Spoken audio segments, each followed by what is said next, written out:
Bismillahirrahmanirrahim. Subhanaka la ilma lana illa ma 'allamtana innaka antal alimul hakim. Allahumma 'allimna bima yanfa'una wanfa'na bima 'allamtana ya rabbal alamin. Assalamualaikum warahmatullahi wabarakatuh. Ahlan wa sahlan wa marhaban bikum.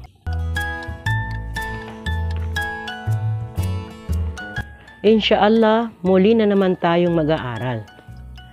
So bago ang lahat, natalakay na natin sa tatlong naunang video na sunod-sunod ang tungkol dito sa Aqsamul Kalimatul Arabiya Salasa.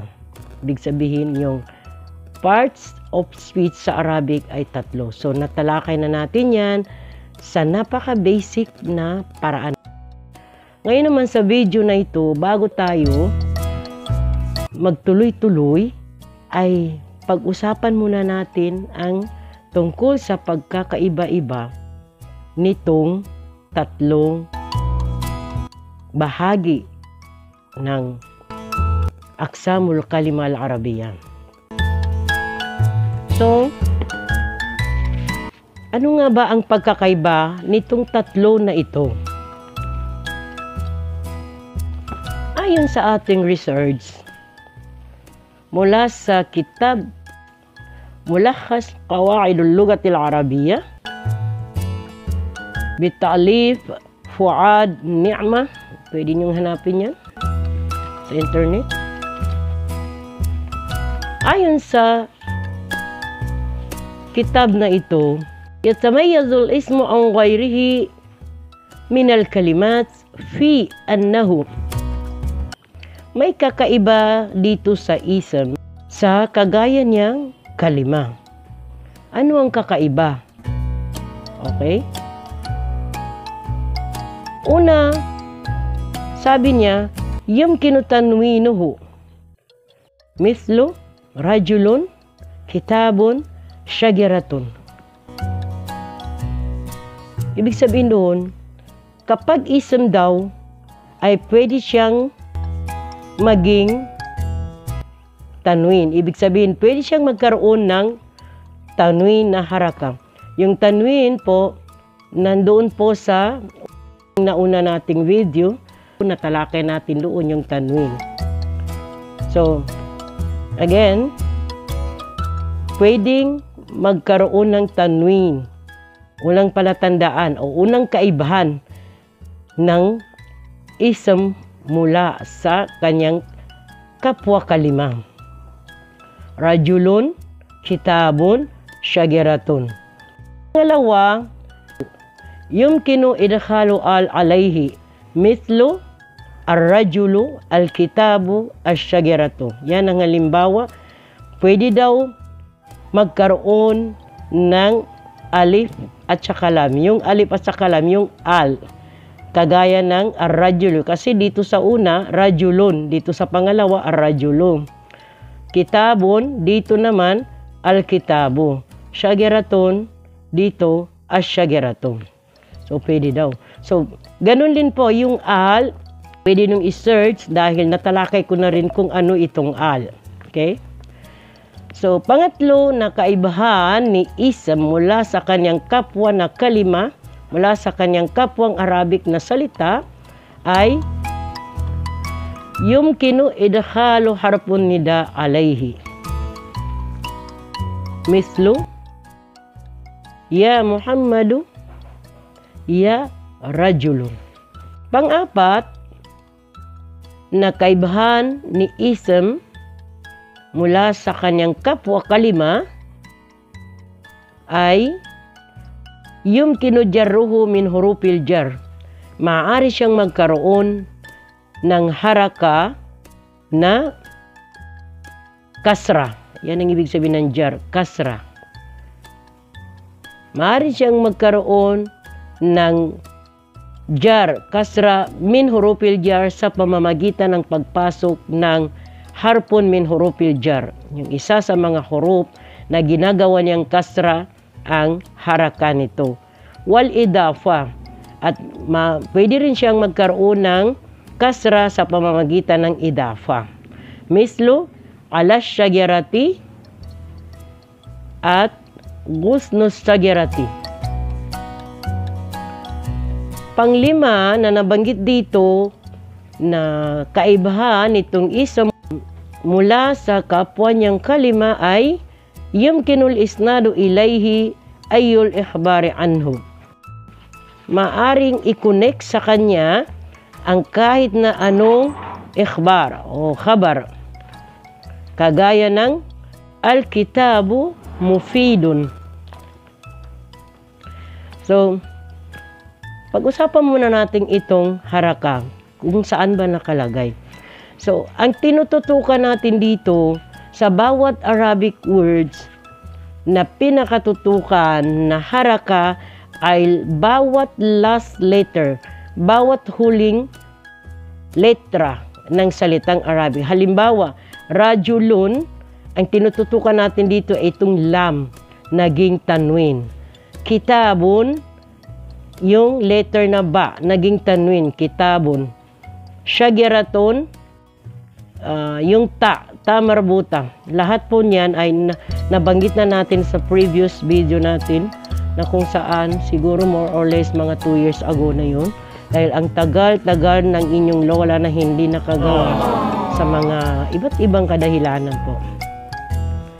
So, dito sa pangalawa, sabi niya, ang pagpasok ni al, isa ito sa mga palatandaan na kapag nakita mo sa binabasa mo na Arabic ay malalaman mo agad na ito ay ismon dahil sa pagpasok ni al. Okay? So, papansinin nyo lang sa pamamagitan ng inyong observation kung paano natin binabasa, kung ano ang tunog, doon nyo mapapansin. Bakit dito hindi siya tanwin? Bakit dito nawala ng al, doon may al, malalaman din natin yan, inshallah. Ang ibig sabihin dito sa ala syagerati ay nasa puno ng kahoy. Gusnus syagerati halos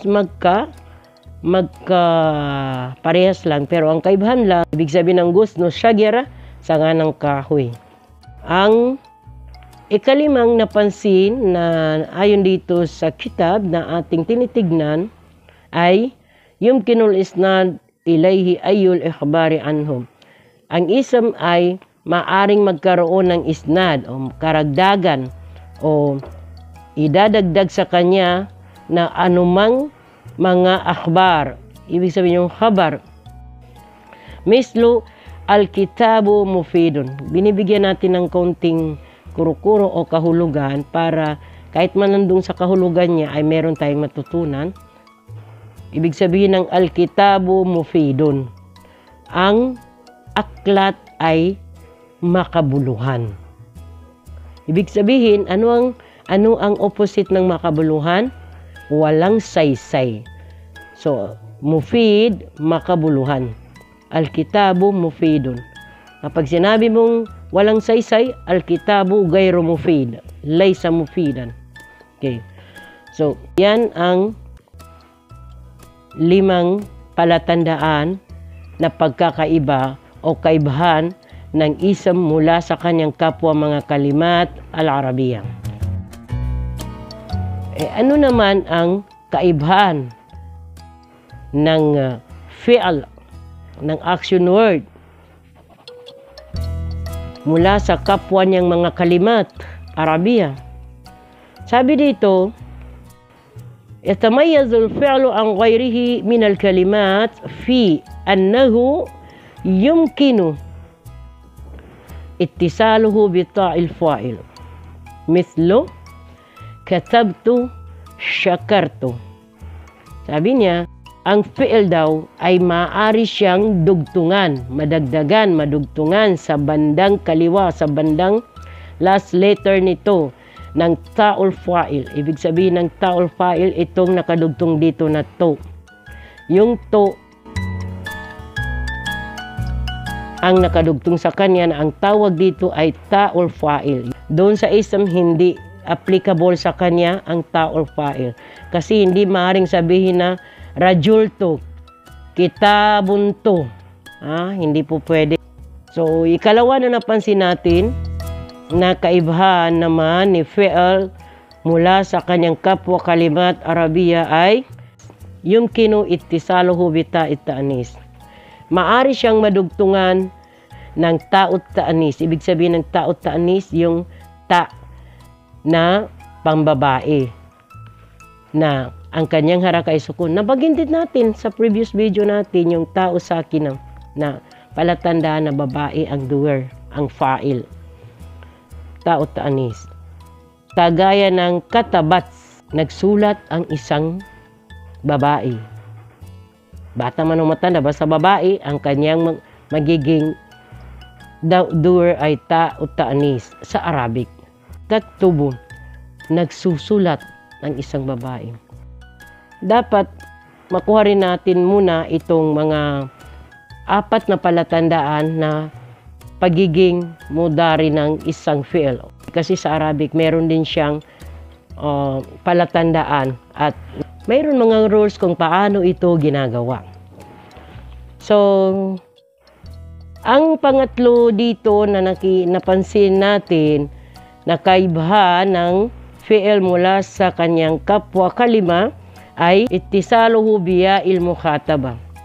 Maaari siyang dugtungan sa bandang last letter nito ng ya'ul mukhataba. Ibig sabihin ng ya'ul mukhataba ay yung ya na palatandaan na itong pronoun na ito ay para sa second person na babae. Kagaya ng taktubin, ushkuri. Kahit dito lang mapapansin natin. Pang-4 na mapapansin na kaibahan ng fi'al mula sa kapwa niya mga kalimat Arabiya ay ittisaluhu binunit tawkid. Maaari siyang dugtungan na nunut tawkid. Ano ang nunut tawkid? Yung nun na ang kanyang haraka ay shadda at meron siyang fatha. Fatha na may shadda. Okay. Kagaya ng yaktubanna. Layaktubanna. Medyo may kalawakan na explanation kapag ito in-explain natin. Pero sa mga susunod na lang natin ng mga talakayan, ang ibinigay lang natin dito ay kung ano ang kaibahan para higit pa natin maintindihan sa mga umpisa pa lamang itong ism at saka si fi'al. So, yan po ang kanilang kaibahan. So, tungkol naman doon sa harf, pinakamalaking kaibahan ni harf mula sa kanyang kapwa kalima, Arabiya, ay yung pagiging walang saysay niya kapag hindi ito ginamit sa jumla o sa sentence. At pag ginamit ito, itong harf, maaari siyang pumasok sa fi'al, maaari siyang pumasok sa ism. May harf na para lang sa ismon, may harf na para lang sa fi'al. At meron ding harf na salawahan, ika nga. Ibig sabihin, maaari siyang pumasok sa ism, maaari rin siyang pumasok sa fi'al. So, inshallah, at sa mga susunod nating video, ay iba na naman ang magiging talakayan natin. Pero dito pa rin tayo, of course, sa ating talakayan, Arabic parts of speech. So, napakalawak po na usapin ito. Ang gagawin natin, kung ano man yung mas mainam, yung pinaka-basic ang kukunin natin doon. Okay? So, hanggang dito na lamang muna tayo sa ating mga viewers. Inshallah, pag nag-umpisa ka dito sa pinaka-umpisa, ang ganda ng pag-akyat mo at doon ka na mawiwili. Kasi, mahahabol mo, ganun pala yun, yun na pala yun. So, parang hagdan din yan. Kailangan mag-umpisa ka sa baba, titignan mo kung ano yung inaapakan mo para maganda ang pag-akyat mo pataas. Yung lesson natin, napakahirap kung agad-agad ka na, kung ikaw ay isang beginner, napakahirap na agad-agad ka nang aakyat sa mataas na lesson kung hindi ka nag-umpisa sa pinakaumpisa na hindi mo pa naman ito na-experience pag-aralan. Okay lang kung na-experience mo na dahil magre-review ka na lang. Okay? So, huwag kalimutan yung ating Facebook page.